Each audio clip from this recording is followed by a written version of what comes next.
Hi guys, my name's Amanda and this is my first video that I'm going to be posting. I've thought about doing it for a while and it's just never happened. I'm a mom of four, I have 4 kids, and things that I enjoy are homesteading, growing fruit trees, homeschooling, taking care of my kids, and just being outside in nature are all things that I enjoy. So for the first video, I thought I would just do a quick tour of my orchard. I started the orchard in 2013, so I planted most of the trees about 10 years ago, and I've just slowly been adding to them as the years have gone by. And I've learned a lot, and it's been fun. Some things have done well, some things haven't done well, so I'll just start off by showing you guys just around, and we can do a winter tour together.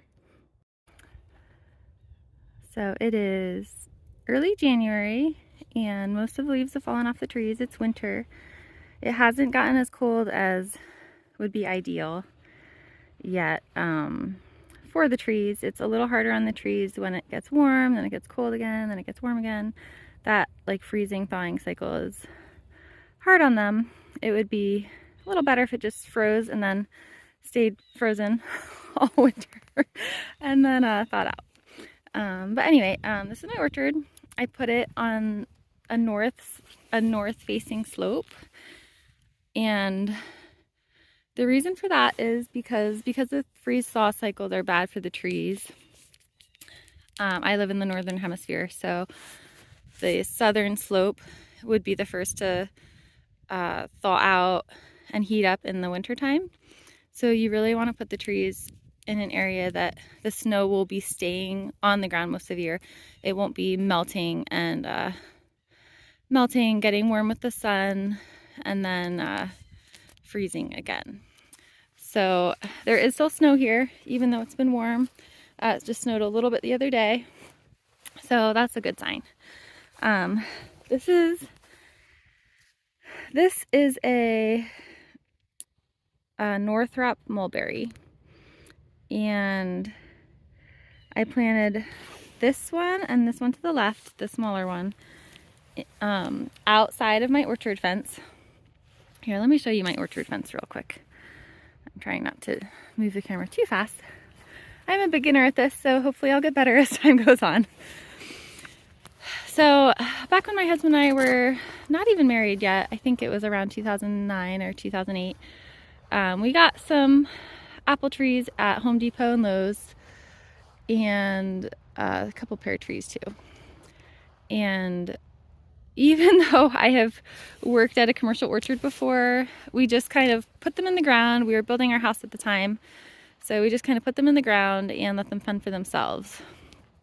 And most of them died except for one pear tree, and I don't even remember what kind of pear tree it is, because we didn't label them or we didn't make a map or anything.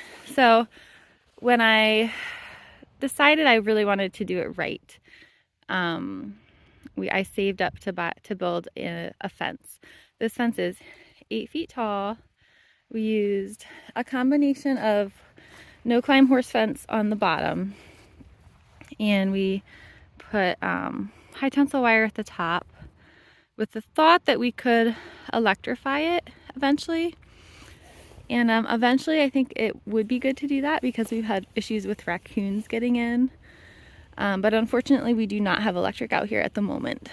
So that will be possibly one of my birthday gifts in the coming years. I don't know. I guess it depends how big of a problem the raccoons are. So far they've been a decent problem. We've set traps and done stuff like that.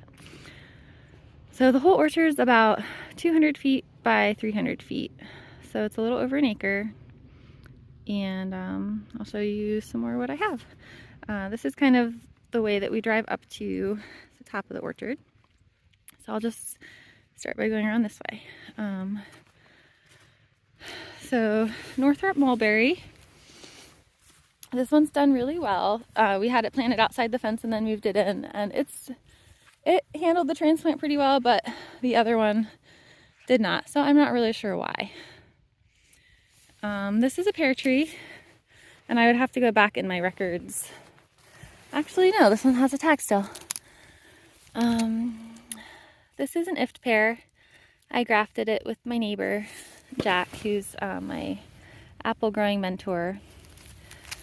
We ordered the rootstock, and this is just a pear that I found on my friend's property. And the previous owners of the property were called the Ifs. That was their last name, so that's just what I called it. And it's doing pretty well. Oops, sorry, I probably shouldn't turn the camera. I need to prune it, but I have 4 kids, so I do the best I can with the time that I have, which means that a lot of things don't get done, and that's okay. This is another pear. I think I don't know if I pruned it last year or not, but obviously I need to work on my pruning. This one is another IFT pear. It was a really good eating pear. I'll go up this way. So all of these trees are spaced about 30 feet apart because I just feel like that will be a better spacing. This is a Clapp's favorite pear, an eating pear, and this variety, this cyanwood I got from my neighbor Jack.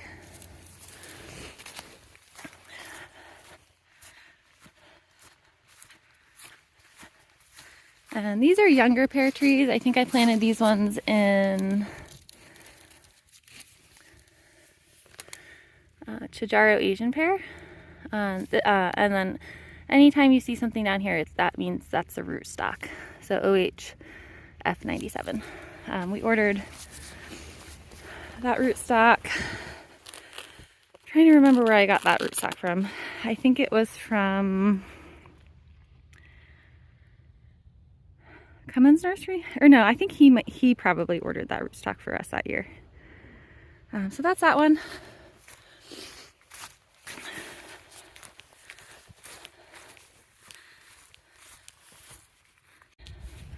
This tree here is a pear that I ordered from Fedco Trees. And it's looking good. I can't remember when I planted this one. I think it was about 7 years ago. Maybe 6 years ago. I'd have to look back at my map. I'll do another video showing you guys my map and talking about the varieties that I've planted. This is a peach tree that we tried to graft, but the cyanwood was a little bit was taken too late. So the rootstock grew, but the cyanwood did not grow. But the rootstock grows pretty true to type. It is rare ripe, I think, is the kind of peach it is. I would have to double check that. So downhill this way are 2 cornelian cherries. I have Pioneer and Elegant. Elegant, I'm not exactly sure how to say it. I am very excited about cornelian cherries. They're in the dogwood family. I have some fruit exploring acquaintances who love growing them, and so it's something I would really love to grow a lot of on our property. These first 2 that I have had some issues, I think, with anthracnose, like a fungal disease. And so I'm really not sure why they've had so much trouble, but they have really pretty flowers in the spring, and the cherries are like an elongated sour cherry. So I'm going to try some more. Hopefully these ones will survive. And so there's that one and this one down here. And this bark does not look great on the trunk here. So I don't know if it's dying or if that is from the anthracnose. If anyone has any ideas, feel free to let me know what you think. Okay, so now this is a section where I have American elderberries planted. These are different from European elderberries that you can find in some of the catalogs. These are the kind that grow wild along roadsides and in swampy areas in the United States. So these are named varieties that I bought cuttings for from an elderberry farm that I can link in the description. And they've done very well. So they kind of, I planted 3 together and then they kind of just form a clump. And if you keep them weeded and you keep the voles out, they seem to do pretty well in a clump like that. So these are ones that I weeded and took out the dead stuff. And then that area I really do need to weed and go through, because otherwise it just provides a really good home for the voles. And I'll show you guys. I can already tell there's vole activity because you can just tell that they've been digging there. And then, you know, this here, you can kind of tell that there's pathways through here that they've been going. And then over here, you know, if you just look at this ground here, you can see the vole tunnels and the vole activity. There's a tunnel here. There's some over here. And then this is a very big one here. They've been going here, and they love to eat roots of plants. So one of the days I come out, I'll need to fix those areas. But not today. So there's this patch, and then there's this patch right here, and then you can kind of tell there's just not as much vole activity, which is good because that means the roots will hopefully survive the winter. So otherwise you would see tunnels, and like we saw on the other one, the more cover the voles have to hide from like predators like hawks and stuff, the better they will survive and reproduce. So that one there, this patch here, and that patch there. And I will say, I tried to do a row, and I find that the different patches do better because of the vole pressure. The row, I tried to join like this clump and have like one big row here, and it just provided too much habitat for the voles, and they just kind of took over the area. Another mistake that I made with these is the one year I had read that it was a good idea to prune them down to the ground in the winter, or every year, or every other year, depending on your approach, and then let them grow back every year. And I'm not sure if my nitrogen isn't high enough to do that pruning method or what, but it really set them back.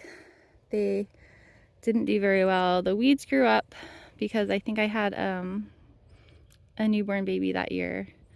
So it just, you know, maybe they would have done better if I had kept up with the weeds and done things, you know, kept up with it better. But I will not be trying that pruning method again. I think I will just be cutting them back this winter and cutting out the dead canes and just kind of letting them regroup and come back.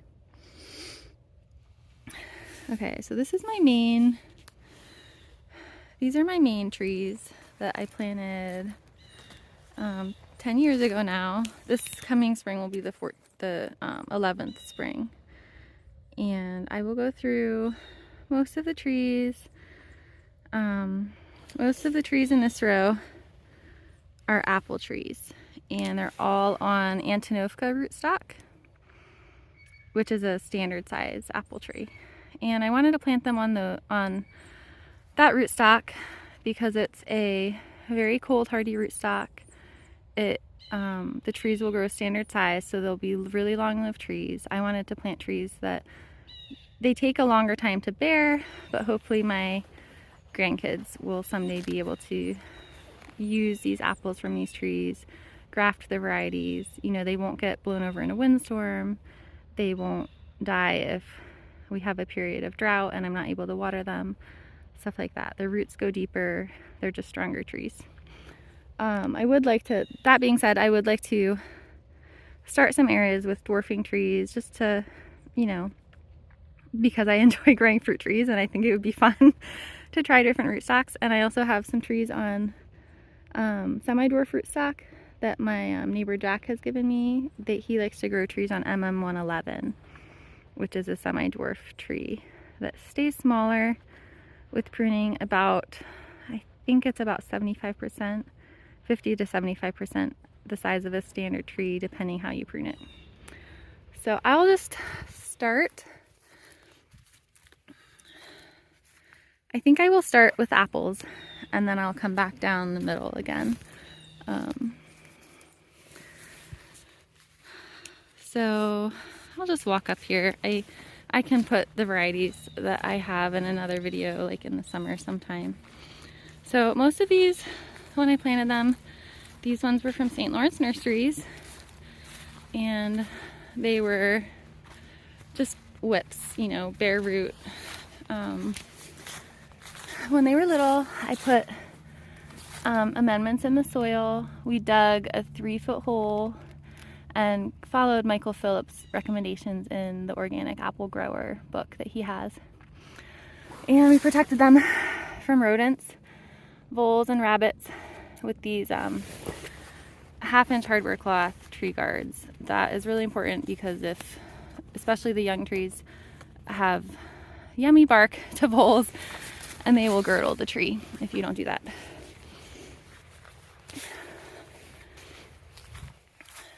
So, put some piles of mulch around this one. This one was my favorite tree for the year. It's a golden russet, and it's a tip-bearing tree. So I've been hesitant to prune it too much. I've cut out some big things last year, but hopefully I'll have time to do more this year. The kids love climbing in this tree.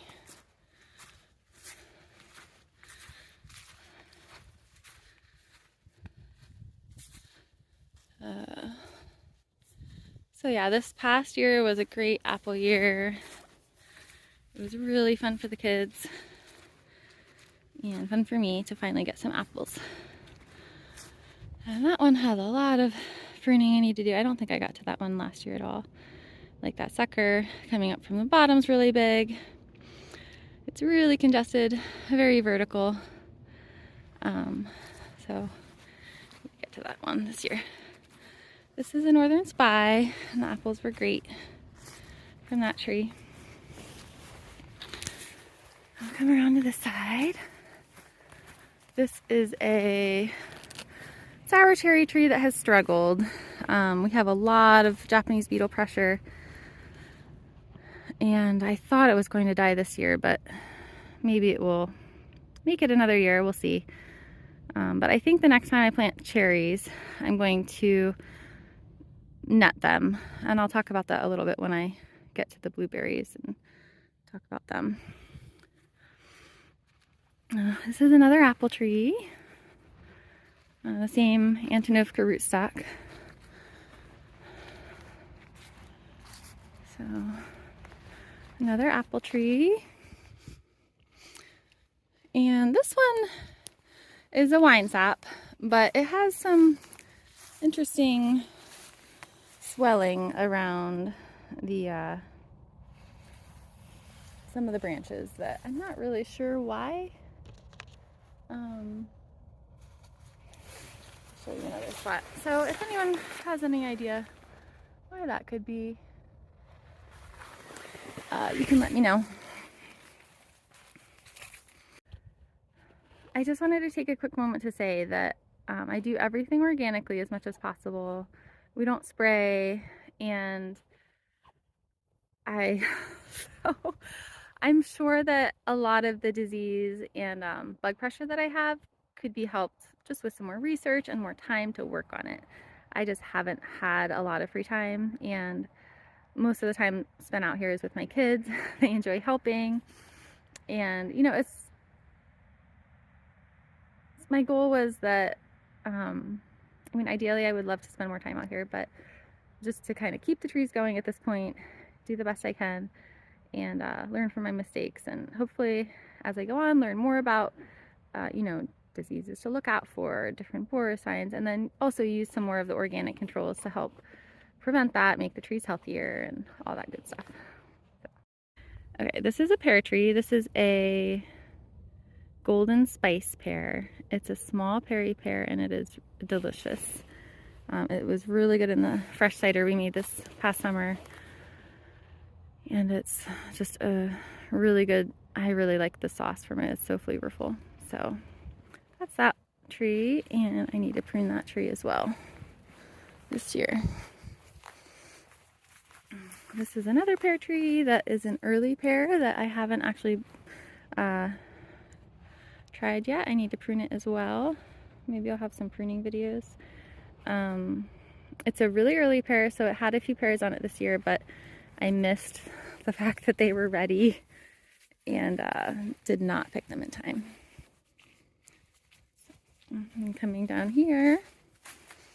This is a apple tree that my neighbor gifted me. It's on MM111 rootstock, and I need to prune it, but you can kind of see his pruning style that he did when he gave it to me.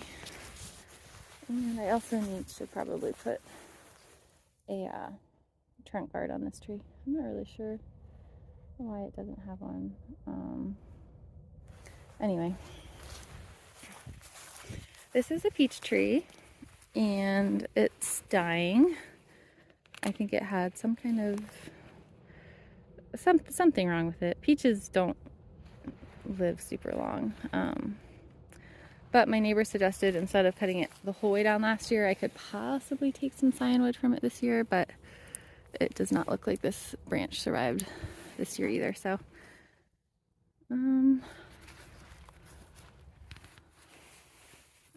yeah, this is dead. So yeah, I'm just gonna cut it down, take it out, and then replace it with another tree sometime. The peaches have done well here. I mean, not longevity wise, but we have gotten peaches.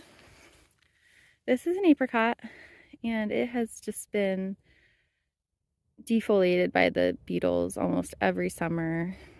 I think the rootstock may be alive at this point, but the main graft I don't think is alive anymore. So my husband is happy because he does not like apricots, but I was hoping to get some apricots, but I'll just have to try to plant another apricot tree and try again, and also maybe net it or do something like that along the same lines as the cherry trees, at least while it's young and trying to grow, and just can't do that when the leaves are eaten off every summer. This is a nectarine tree. I have not had the nectarines off of it yet. This is another peach tree that has some issues. I'm not exactly sure what causes this in the trunk. And again, I haven't really had time to look into it that much, but it could be a borer, or I'm really not sure. It gets these areas where kind of jelly oozes out of it, and yeah, I don't know.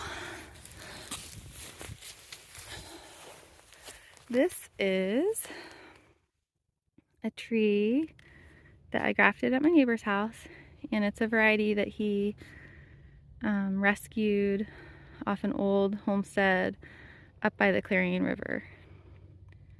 And it's one of his favorite varieties, and I'm so happy that I'm growing it. And my kids have had the apples off of it for 2 years now, and they love it. It's kind of like an early, kind of an early-ish season apple. Great for pies, for sauce, for eating. It's a pretty apple. I'll try to put a picture in the comments sometime. Okay, now up the hill. This is another apple tree. that my neighbor Jack gave me. This is York Imperial. Oh, 2016. That was his writing though, so he grafted that in 2016, I'm guessing. But he gave it to me 2 years ago. He has a nursery, which I would like to start for my little grafts. He starts off the grafts in, and then he transplants the trees out once they get bigger. And some of them he gave to me, which I'm really thankful for. Thanks, Jack. Okay, this is a pear that I purchased from Fedco, and it is Patton, and it's on the same rootstock that we use to graft our other pears onto, OHF97, which, if I'm remembering correctly, is like a standard sized pear rootstock. So I'm excited, really excited about this pear variety, and I have not tried it yet, but the tree is looking good, and I'll bite. It needs a little pruning too, just like all the trees, but I'm excited to try it. Okay, this is my plum cluster, which Fedco Trees recommended doing something similar in one of their what's it called, catalogs. So they recommended planting up to 10, I think it was, plum trees in a cluster between 3 and 6 feet apart. I think I did 3 feet apart for these, and I think they would have done better if I had been better at pruning. I planted these when my kids were little babies, and it's just very overgrown. A lot of this rootstock has grown up over the main trees. So I just need to come in and especially, I'll show you this one over here. Some of them I'm not even really sure which one is the original tree. I mean, for this one, this small one is the cyanwood. So I probably should have planted them a little bit shallower, not quite as deep too. It's just, it would have been easier to tell. But yeah, I mean, I might just need to take these out and start again, but or try to graft the cyanwood onto some new rootstock. I'm not really sure yet what to do with this area. If you have any tips on how to rejuvenate this area, let me know. Okay, up here on top of the hill. Oh, I guess I could show this is a graft that we just did last year. My husband actually did this one, and I think this one took. You can kind of tell it's not focusing, but the buds look alive, and so this one actually looks good. And that's about how small they are when they are 1 year old. So you can kind of see, I'll show you down this way. So this is where we did the graft. This was the piece of cyanwood from here to here that we grafted onto the rootstock. This is rootstock that I got from Cummins Nursery, and it's a semi-dwarf rootstock that sounded really good, and I'm excited to see how it does here. It's called B696. So we'll see how it does here, and it's supposed to perform better than MM111. So I like trying new things, so I wanted to give it a try. Okay, these are my beehives. We had a beehive in 2015, and then when my son was a newborn, we just weren't able to check on them, and they swarmed in the fall, and we lost that hive. So this year, we haven't had bees since then. It's just a lot of work, and it's kind of a hard thing to do while carrying a little baby or having little kids around. Once you start going into the hive, you really need to finish. You can't just take a break to nurse the baby and come back. And so anyway, so this year we caught a swarm. There was a swarm up in our one tree by our field. So we were able to catch that and put it in the hive on the left. And then a friend of a friend sets up traps, and towards the end of the year he had caught enough to fill his hive, so he offered to give me one of his swarms, which later in the year, you know, there's a less of a chance that they'll be able to establish and stuff after you switch them over to a new hive before the winter. So I'm really not sure. Both of these hives, I'm not sure if they're going to make it over the winter. They are having some issues, but we'll see. And if they do, that's great. If not, we'll try again. So yeah, those are those. These are my blueberries, and we love blueberries in our family. So blueberries have been one of the main things that we've wanted to grow for a long time. And I will do a separate video on just all the blueberry things that I've learned, issues.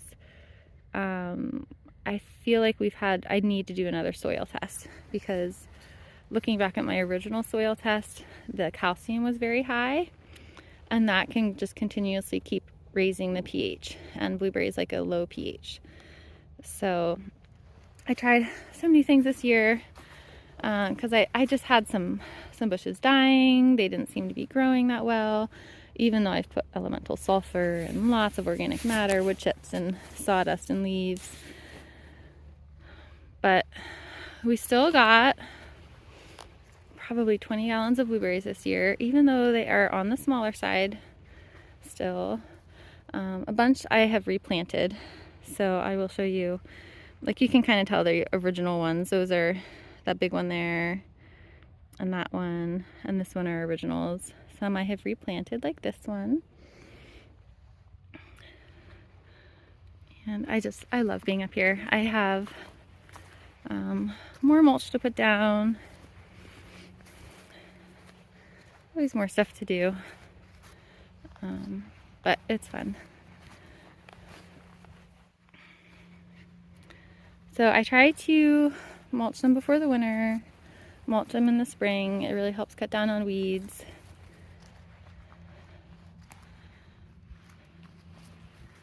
And especially in the winter, it helps to just insulate their roots.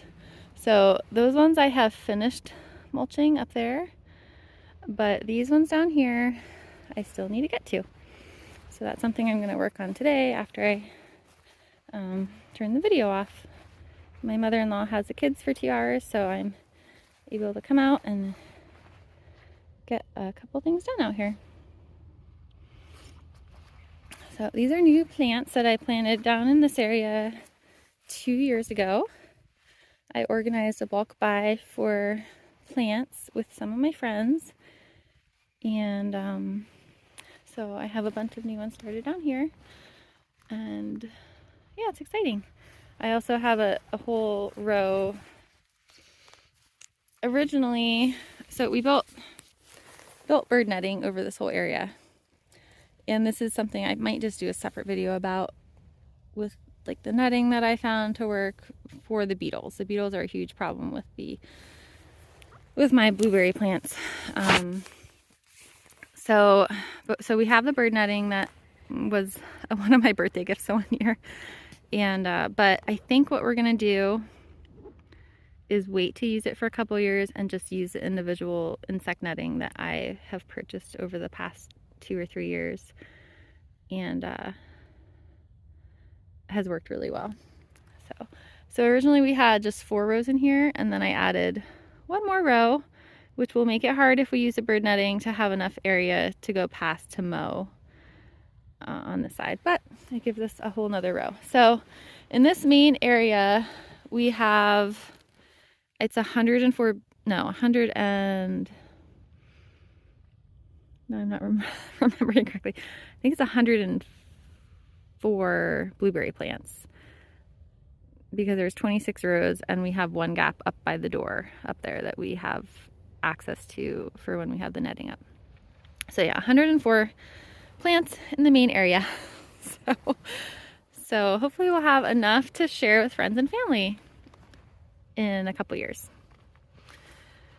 So this is a new area that I worked on this past spring and put in. My kids love raspberries, so I kind of look at this area as a nursery bed and then a raspberry area. And I'll just share some of the mistakes I made already that I can see and some things I really like about it. So my neighbor, he does fabric on either sides of his raspberries and always has just amazing raspberries. So I was looking at his a couple years ago and was like, wow, I really want to try that. And he had given me some raspberries, some heritage raspberries. And they produced some, but they just struggled. They weren't doing that well. I had, there was grass on either side and I would try to keep them weeded, but the weeds would get in there. So anyway, I bought this fabric this year, and this bottom part are new raspberries that I planted. They're Joan J raspberries from Nurse Farms, and they're thornless, and they did really, really well. I think if we hadn't gotten freezing weather and had some kind of like low tunnel or greenhouse over them, they would have just kept producing into the winter. They just did really well. So the fabric was definitely I just am so excited about it. And I'm going to try to make more patches like this on our property. The one thing I should not have done is I have a couple of these thornless blackberry plants. Oh, another thing I will need to do is put trellising up. So like a T-post and just strands of wire on the raspberries. So, and while I have my camera up, I will show you, some of these are not raspberries in here. These little trees growing are pawpaw trees. And I have two trees that I purchased. I think it was like a PA golden and a sunflower, and then 3 are seedling trees from a friend. And these tree guards have made all the difference in growing the pawpaws. Pawpaws need full shade for the first 3 years, or they will die. I've tried growing them without these and they just always die when they're young. But with these tubes, I haven't had any failures. So they just, basically they're little. They stay in the shade protection until they're big enough to get above the shade protection. And some of the trees I've taken the tubes off and moved them to other areas just because they don't need them anymore. Because after 3 years, they need full sun to produce a good crop. And I have not had a crop yet, but the trees are still alive and doing well, so I'm hopeful that eventually I will be able to get a crop of pawpaws. Okay, so back to these thornless blackberries. They need a lot more room than what I gave them. So they have been, like, this is just one cane, I guess is what it's called. And so I think I'm going to move these somewhere else. And instead of like 4 feet of fabric on either side, maybe even do like 8 feet of fabric or something like that, because I just feel like they need a lot more room. Like even in the summer, if these were growing, like you need enough room to get in between the rows. So this spacing here was not ideal. I really shouldn't have. So I had this nursery area here, like I had those blueberries planted already. So really I shouldn't have tried to put one more row in here. but I didn't really have another spot that I could put it. So I put it in here, but it is going to make it hard. I mean, maybe when I have the wires up, it'll be easier, but I should have done 6 feet or 8 feet, even in between the raspberries, even if I'm going to move the blackberries, probably in between these rows, just for ease of getting in and picking and all that good stuff. So this is my nursery area for blueberries that I had gotten extra from the bulk buys, or just over the years, extra ones that I've gotten to replace ones that die, like in the main area. It's just nice to have extras on hand and varieties that I like. And I also put some tomatoes and some strawberries in here, just to kind of, some kiwis, just as kind of a nursery area. But I think I'm going to start another nursery area for grafted seedling tree, like seedlings of plants that I'm going to try to grow on my own, and also little grafts, and also other, you know, like little baby plants and stuff like that. So yeah, that's exciting. In the spring I'll have to take another video and see what we get out of this area. I still need to also prune these. So these are the raspberries I got from my neighbor. They're fall bearing, which is the same as the thornless raspberries. I also got some yellow raspberries in the bulk buy, which are delicious. They're so good. I had some before and they died. So I'm still trying to decide if I want to prune all of the fall bearing raspberries back this winter. If I do that, I will get one large crop in the fall. But my kids really do enjoy picking them in the summer too. So I think I'm just going to cut some back to have the larger fall crop, and then I'm going to let some grow and they would have a light summer crop and then a fall crop as well. So I'm going to maybe try doing both of those this year and just see how it goes. So here's another patch of thornless blackberries. And they're just insane. These were from a friend, but they might be similar to the other variety that I have over there. Yeah, I'm definitely going to move them. Hopefully, if it gets done, it's going to go on the list anyway that I want to move them and give them a lot more space, and maybe even do a hugelkultur bed with them, because they seem to thrive on like rotting wood. So if I have time, I will hopefully do a hugelkultur bed for the black raspberries, and maybe even some of the other brambles if I can move them and make another bed too, because we do love raspberries.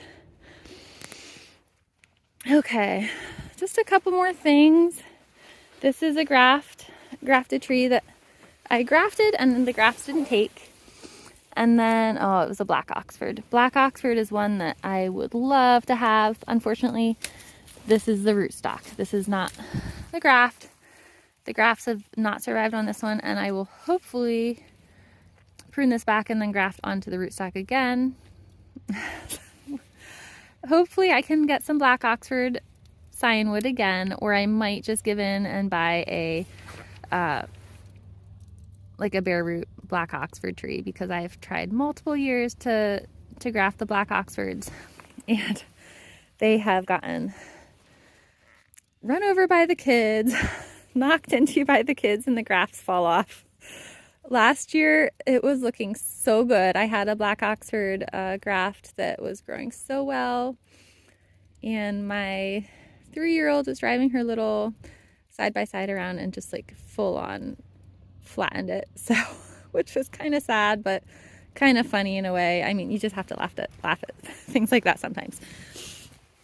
So I don't know, it's just kind of funny that they just keep getting killed. This is a graft that I did, and this is a Honeycrisp. I don't know if the tag's on, but I know it's a Honeycrisp. and it's on MM111. So some rootstock from my neighbor. I should have put the date on this, but I have all the dates and stuff on my orchard map. So yeah, so I'm excited about that.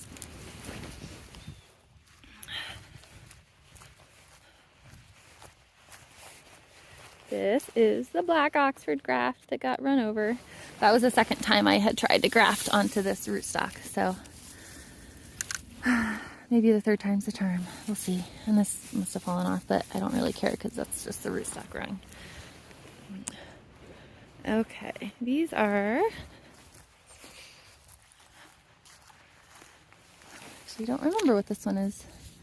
Oh, Sweet 16. MM111. This is a tree from my neighbor. So he gave me 4 little trees, I believe last spring. So Sweet 16, which I'm so excited to grow. Sweet 16 I've heard is really good. It's supposed to be super flavorful. And he was sweet when he gave it to me. He was like, oh, maybe your daughters will be able to try one when they turn 16. So hopefully that would be neat. My oldest is 8 now, so we have some time. I have 1 boy and 3 girls. This is a Baldwin, which I got from my neighbor from his scionwood. I'm not sure where he got his scionwood from.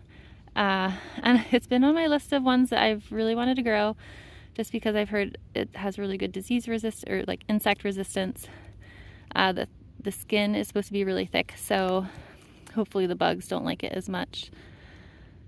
Even though he said it wasn't one of his favorites, it's okay. I still want to try it.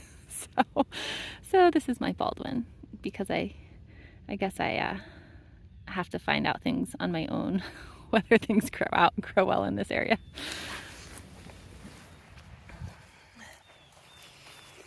This is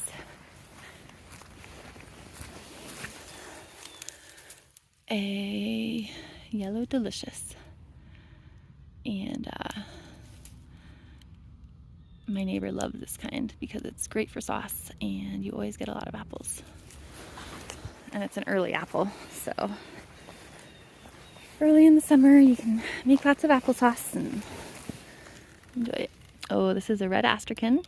This is I know my neighbor got this scionwood from a neighbor who has passed away, who had goats and a little homestead, and her name was Nietzsche. She was an artist and grew fruit trees, and that is one from her red astrakhan tree. Then I have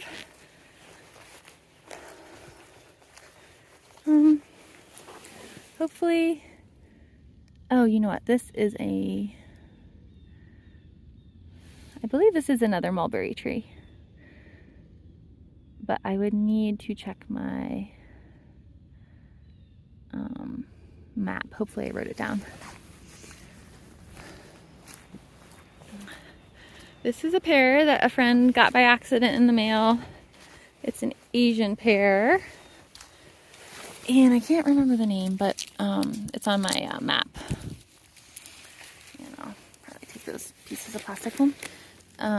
Yeah, it's nice. The metal tags are really nice because they don't wear out. These just fade, break off, and if you don't have it written down somewhere, then you have no idea what you planted. So it's always fun to try out trees that other people don't want. Okay, so that's it for my trees. Now I will do a quick walkthrough of my kiwis. These are hardy kiwis, and the trellis was a birthday gift the one year. So I love hardy kiwis. My in-laws have hardy kiwis. They're small like a berry. They're just really, really good.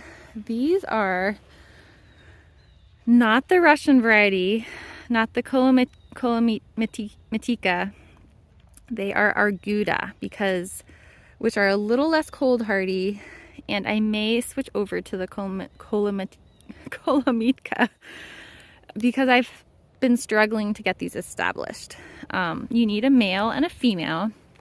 So in my planting here, I did 2 females, 1 male, 4 females, 1 male, and then 2 females. So, but unfortunately, the females have done really well. See, these are 2 are females.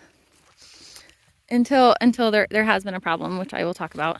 And I will need to do pruning on these this year. Hopefully I can get to that. So, but the males keep dying. See, that's where the male's supposed to be. And I've tried replanting it a couple times and it keeps dying. So I may try to switch these over. I think this one is actually still alive. So if I can get this one to survive, I might keep trying with these. So for training these, I think what I'm going to do now is try to have 2 central leaders until I make it past the 7-year mark, because I've had an issue with, like, this one was doing really well. You can see the main one was going up. I trained it to go out, you know, sloppily because I haven't had that much time. But then it got this canker on the stem, and I asked in the Nafex group, and the one person said they just think that hardy kiwis tend to be susceptible to that until they're over 7 years old. So I'm not really sure. I mean, it sent up more suckers from the bottom. So I'm just gonna need to try to redo this winter and hope for the best. But if I keep having problems with that, I may just try the Colomitkas. I have some of them in the nursery bed over there by the raspberries. So if these keep, unfortunately, having issues, which, like, this one has it too, I'm just gonna have to reevaluate what I do. And if anyone has any tips for how not to get that, I would love to know organic ways not to get it. I don't want to use any non-organic methods, but if you have any organic ideas, I'd love to hear them to get that under control. Okay guys, that's it. Thank you so much for coming along with me to do a winter tour of the orchard, my first video. I just love being out in the orchard, seeing things, not actually literally watching them grow, but just seeing the fruits literally of my labor over the past 10 plus years. Just coming out with my kids, getting to pick stuff, getting to learn, and just, you know, learn how to be a good steward of these plants. And it's just so much fun. I love it. So I hope you learned something. I hope it inspired you. I'd like to end on just a quote that I love, that I'm sure you've heard before. It's that the best time to plant a tree is 10 years ago, but the second best time is now. So I would encourage anyone who has been wanting to plant fruit trees, just do it. The worst thing that could happen is it dies. And, you know, you learn something. You know, you learn maybe that wasn't the best spot to put it. Maybe it needs something else. Maybe it needs more fencing or more protection. And everything is, even if it dies, it's worthwhile because you learned something. So anyway, thanks for watching, and let me know if you have any other videos that you want to see in the future. Gardening, chickens, or more stuff in the orchard if you have any more questions about different plants. And I'll make some more videos in the future. Thanks, guys.